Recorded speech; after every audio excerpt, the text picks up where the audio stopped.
इमरान खान हूं। General retire कमर बाजवा के हवाले से जो जावेद चौधरी साहब ने कॉलम लिखा है ना, वो तो पूरी चार्जशीट अब पैदा हो गई है।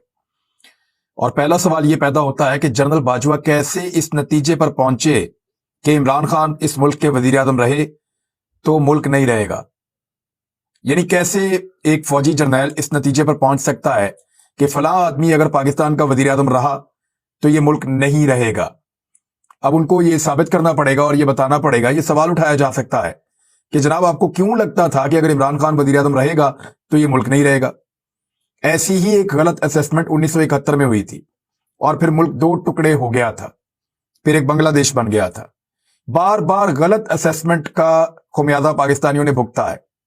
मिसाल के तौर पे अफगानिस्तान की जंग में अमरीकी जंग का हिस्सा बनने का फैसला, वो भी इसी डर के साथ किया गया था कि पाकिस्तान नहीं रहेगा, पाकिस्तान को खुदा ना खास्ता तबाह बर्बाद कर दिया जाएगा।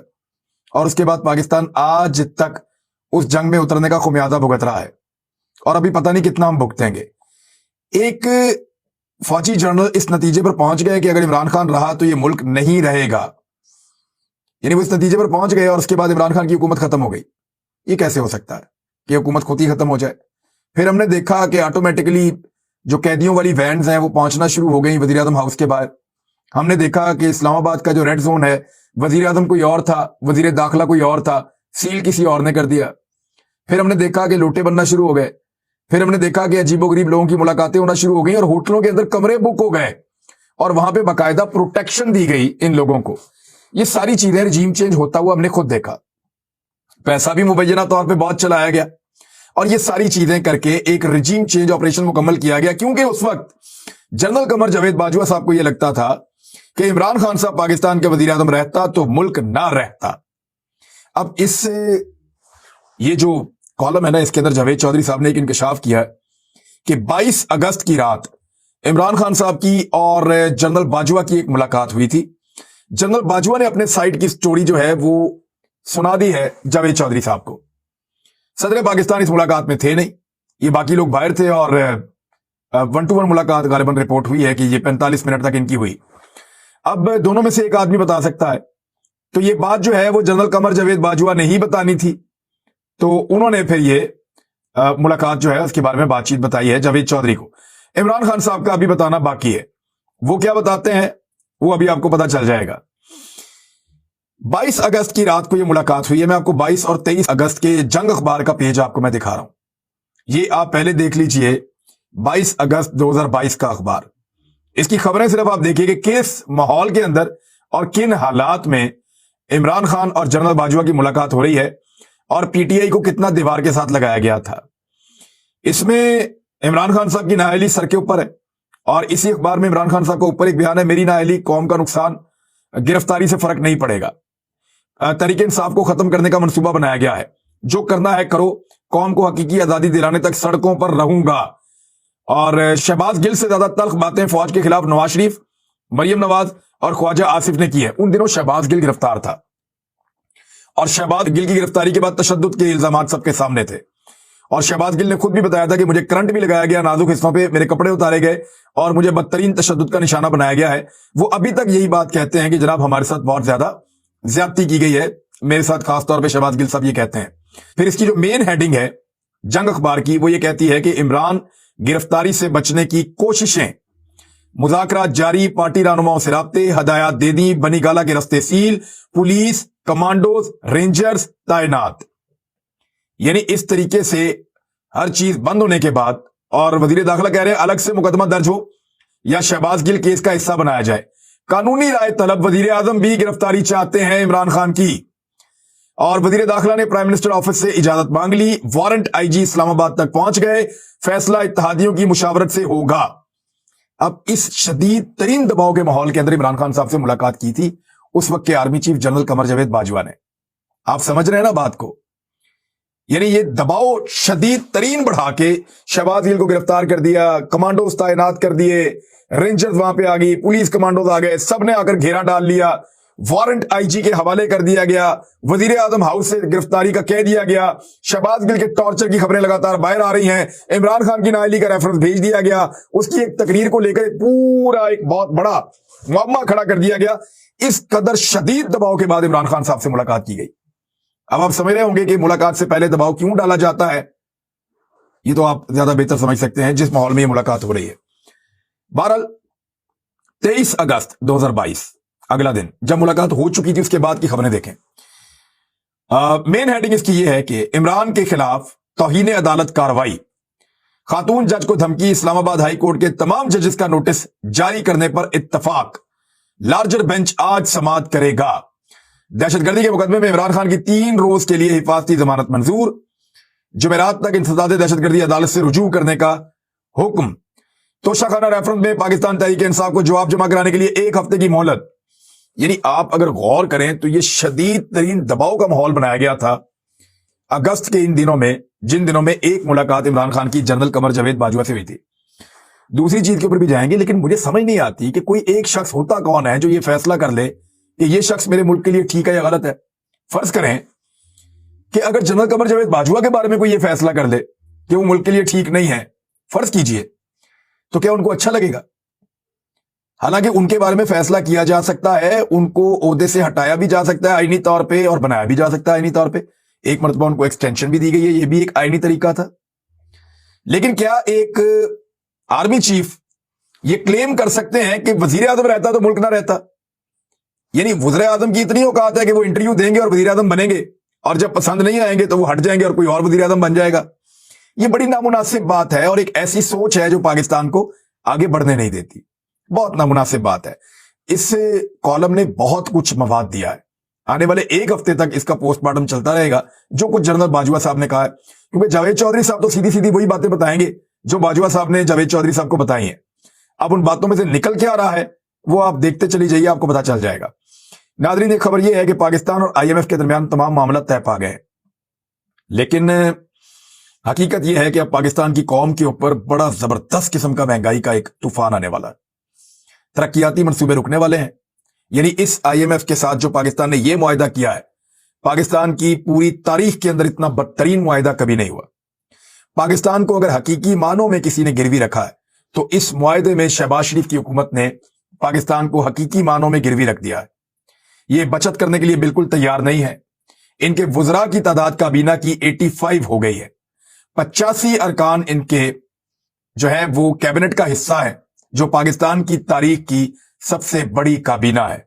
और ये वो वक्त है जब पाकिस्तान को बचत करने की जरूरत है, लेकिन शहबाज शरीफ साहब सिर्फ अपनी हुकूमत बचाने में मसरूफ हैं और तमाम ब्यूरोक्रेट और तमाम निजाम उन लोगों का इकट्ठा कर रहे हैं जो कुछ भी करके इलेक्शन में डिले डाल दें। लेकिन अब मामला अदालत में चला गया है, क्या होगा वो बाद में बताता हूं, लेकिन पहले आप ये देखें कि वजीर खजाना इसहाक डार साहब ने कहा जी कि हमारे मुज़ाकरात कामयाब हो गए हैं, लेकिन ये कामयाब मुज़ाकरात तो इसका नतीजा तो ये निकलेगा कि IMF थोड़े पैसे देगा। वो पैसे कितने वो भी मैं आपको बता देता हूं। पाकिस्तान को 1 अरब 10 करोड़ डॉलर कर्ज की अगली किस्त की मंजूरी अभी दी जाएगी। यानी ये जाएंगे, जाकर बताएंगे, बोर्ड की मंजूरी होगी और फिर 1 अरब 10 करोड़ रुपया मिलेगा।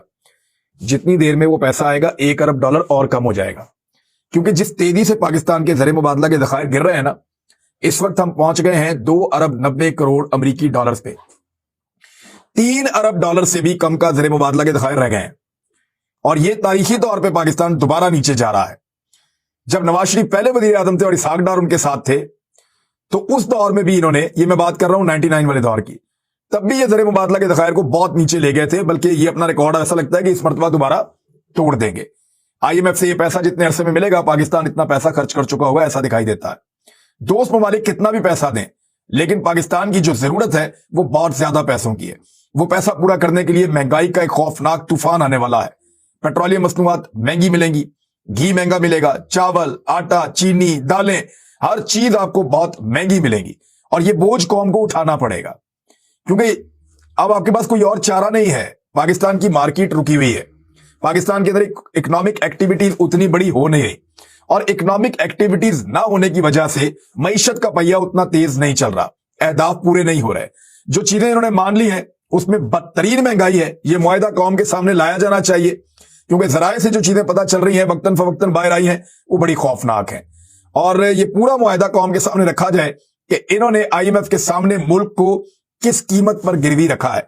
350 अरब रुपए तक तरक्याती जो बजट है उसको कम किया जाएगा और ये हुकूमत बचत करने पर तो तैयार है नहीं। خرچے تو یہ کھلے کر رہے ہیں, اپنے پارلیمنٹیرینز کو بھی پیسہ دے رہے ہیں اور رکنے کے لیے تیار نہیں ہے. ترقیاتی بجٹ جو ہے اس کو اب کم کیا جائے گا, یعنی جو ترقیاتی منصوبے پاکستان میں چل رہے تھے وہ اب آپ کو چلتے ہوئے نظر نہیں آئیں گے. دوسری جانب پنجاب اور خیبر پختونخوا میں انتخابات کے انعقاد کے لیے سپریم کورٹ میں درخواست دائر کر دی گئی ہے. یہ اسلام آباد ہائی کورٹ بار نے 90 دن میں الیکشن کی تاریخ کے اعلان کے لیے سپریم کورٹ سے رجوع کر لیا ہے. اسلام آباد ہائی کورٹ بار کے صدر شعیب شاہین کی جانب سے درخواست سپریم کورٹ بار کے صدر عابد زبیری کے ذریعے دائر کی گئی ہے. درخواست میں استدعا کی گئی ہے کہ supreme court election commission of Pakistan اور گورنرز پنجاب و کے پی کے کو انتخابات کی تاریخ کے اعلان کا حکم دیں. درخواست میں کہا گیا ہے کہ سپریم کورٹ حکم دے کہ 90 دن کے آئینی مدت کے اندر انتخابات کا انعقاد یقینی بنایا جائے. اسلام آباد ہائی کورٹ بار کی درخواست میں پنجاب اور خیبر پختونخوا کے گورنرز اور الیکشن کمیشن کو فریق بنایا گیا ہے. اس کے علاوہ درخواست میں وفاق اور دونوں صوبائی چیف سیکرٹریز کو بھی فریق بنایا گیا ہے. اب ذرا اس کو آپ دیکھیں کہ سپریم کورٹ بار گئی ہے اور اسلام آباد ہائی کورٹ بار نے بھی اس کے اندر اپنے آپ کو جوڑا ہے. تو یہ معاملہ اب چلا گیا ہے سپریم کورٹ کے اندر. ایک دن پہلے کے یعنی کل کے سپریم کورٹ کے جو ریمارکس تھے چیف جسٹس آف پاکستان اور دیگر معزز جج صاحبان کے, وہ یہ تھے کہ جس طرح کا پاکستان میں ماحول بنا ہوا ہے اس پہ ان کے یہ تھے کہ عوام فیصلہ کرے. اب یہ معاملات عوام کے پاس جانے چاہیے. فریش مینڈیٹ کا پاکستان تقاضا کر رہا ہے نا. تو وہ میں نے آپ کو پچھلے ویلاگ میں بتایا بھی تھا کہ اس وقت سپریم کورٹ کی جانب سے جو ڈائریکشن آ رہی ہیں وہ یہ بتا رہی ہیں کہ ان کو بھی یہ نظر آ رہا ہے کہ پاکستان کا حل نئے عام انتخابات کے اندر ہے. اب نئے عام انتخابات کے اندر جانا بہت ضروری ہے اور اس کے بغیر پاکستان آگے بڑھے گا نہیں. تو یہ سپریم کورٹ کے اندر درخواست چلی گئی ہے. اس درخواست کے بارے میں اب کیا بنتا ہے آنے والے دنوں میں آپ کو پتا چلے گا. دوسری جانب پی ایم ایل این نے بہت سارے جلسے جو ہیں وہ شروع کر رکھے ہیں, لیکن ان کی پارٹی کے اندر ایک تقسیم بڑی واضح ہوتی چلی جا رہی ہے. جیسے چودھری نثار علی خان صاحب چھوڑ گئے تھے, جیسے مفتاح اسماعیل ناراض ہیں, جیسے شاہد خاقان عباسی ناراض ہیں, ویسے بھی سردار مہتاب وہ بھی ناراض ہیں. یہ بڑے سینئر عہدوں کے اوپر رہے ہیں پی ایم ایل این کے, اور خیبر پختونخوا سے پی ایم ایل این کے سب سے سینئر رہنما ہیں. ان کا یہ ماننا ہے کہ پیسے والے اور ایسے لوگ جن کے پاس وسائل زیادہ ہیں, جو سیاسی نہیں ہیں لیکن ان کے پاس پیسہ زیادہ ہے, ان کو عہدے بانٹ دیے گئے ہیں اور ان کے ذریعے سے خیبر پختونخوا کی سیاست چلانے کی کوشش کی جا رہی ہے. اور عمران خان صاحب نے ایک بڑا سخت سٹیٹمنٹ دیا ہے اس سارے معاملے کو لے کر, جس میں وہ یہ کہہ رہے ہیں کہ انتخابات اپنے ٹائم پر کروائے جائیں, کیونکہ دیکھیں انتخابات ٹائم پر ہوں گے تبھی پاکستان آگے بڑھے گا. عمران خان صاحب کا جو ٹویٹ کے اندر کہنا تھا کہ ملک میں آئین کی بالادستی کا راستہ صرف عدلیہ کے پاس ہے, بروقت انتخابات کے انعقاد کے لیے صرف عدلیہ سے امید ہے. انہوں نے کہا کہ موجودہ حکومت انتخابات کرانے میں سنجیدہ نہیں ہے. ہم انتخابات میں پارٹی ٹکٹ صرف وفاداروں اور مخلص لوگوں کو دیں گے. اور اے پی سی کے بارے میں انہوں نے کہا کہ اے پی سی بلا لیں, جانے یا نہ جانے کا فیصلہ بعد میں کریں گے. پہلے حکومت دہشت گردی کے خلاف اے پی سی تو بلا لے, پھر ہم دیکھیں گے. پھر عمران خان صاحب نے مریم نواز کے بارے میں کہا کہ مریم نواز کو مسز منڈیلا بنا کر پاکستان میں لانچ کرنے کی کوشش کی گئی ہے, اور انہوں نے کہا نواز شریف وطن واپس آئیں, انہیں اپنی مقبولیت کا اندازہ ہو جائے گا. جبکہ مریم نواز کو مسز منڈیلا بنا کر لانچ کرنے کی کوشش بری طرح ناکام ہو گئی ہے. آئی ایم ایف سے جو معاہدے ہیں عمران خان صاحب نے اس پہ بات کی ہے کہ مہنگائی کا طوفان آئے گا, حکمران اپنے ڈالر باہر منتقل کر رہے ہیں, اب معیشت کو صرف سمندر پار پاکستانیوں کی سرمایہ کاری بچا سکتی ہے, اور یہ بہت بڑی ریئلٹی ہے. لیکن سمندر پار پاکستانی پاکستان میں پیسہ لائیں کیوں؟ یہاں اپرچونٹی کیا ہے اس وقت؟ دیکھیے حکومت کو پالیسیز دینی پڑتی ہیں, حکومت کو اس طرح کی پالیسیز بنانی پڑتی ہیں جس سے اوورسیز پاکستانیوں کو سہولتیں میسر آئے. یہاں پہ تو جو اوورسیز پاکستانی پاکستان میں آتے ہیں ان کے لیے کوئی ایئرپورٹ کے اوپر عزت دینے کا انتظام نہیں ہے. جتنا پیسہ اوورسیز پاکستانی باہر سے بھیجتے ہیں اتنا تو پاکستان قرضہ نہیں لیتا پورے سال میں, اتنے کی تو ہم ایکسپورٹس نہیں کرتے. تو ہر بندے کو ہم سہولت دیتے ہیں. جو اوورسیز پاکستانی باہر سے پیسہ کما کر پاکستان بھیجنے والے ہیں, جب وہ پاکستان واپس آتے ہیں تو کیسے وہ ایئرپورٹس کے اوپر رول رہے ہوتے ہیں, یہ بھی ہم نے دیکھا ہے. یعنی ان کے لیے بھی کوئی نہ کوئی انتظام بنایا جائے اور تھوڑی سی ان کے لیے سہولت پیدا کی جائے. لیکن پاکستان کے اندر ایسی کوئی چیز بدقسمتی سے کی نہیں جاتی. اور آخری سب سے اہم خبر بتانا تو میں آپ کو بھول گیا, اور وہ خبر جو ہے وہ ایئر وائی کے اوپر آئی ہے, اور وہ خبر دی ہے راجہ ریاض صاحب نے. راجہ ریاض صاحب نے ایک بہت بڑا جھٹکا دیا ہے پاکستان تحریک انصاف کو, یہ کہتے ہوئے کہ اگر عمران خان نے مجھے بلا کر بھی ٹکٹ دینے کا کہا تو میں ٹکٹ نہیں لوں گا. اب پاکستان تحریک انصاف جو ہے اس کی یہ حالت ہو گئی ہے کہ راجہ ریاض جیسا آدمی بلا کر بھی اگر عمران خان کہیں گے تو وہ ٹکٹ نہیں لے گا. ہاں اگر مریم نواز نے ٹکٹ دینے کے لیے کہا تو پھر سوچوں گا. زبردست راجہ صاحب, اب تک کے لیے اتنا ہی, اپنا خیال رکھیے گا, اپنے اس چینل کا بھی اللہ حافظ.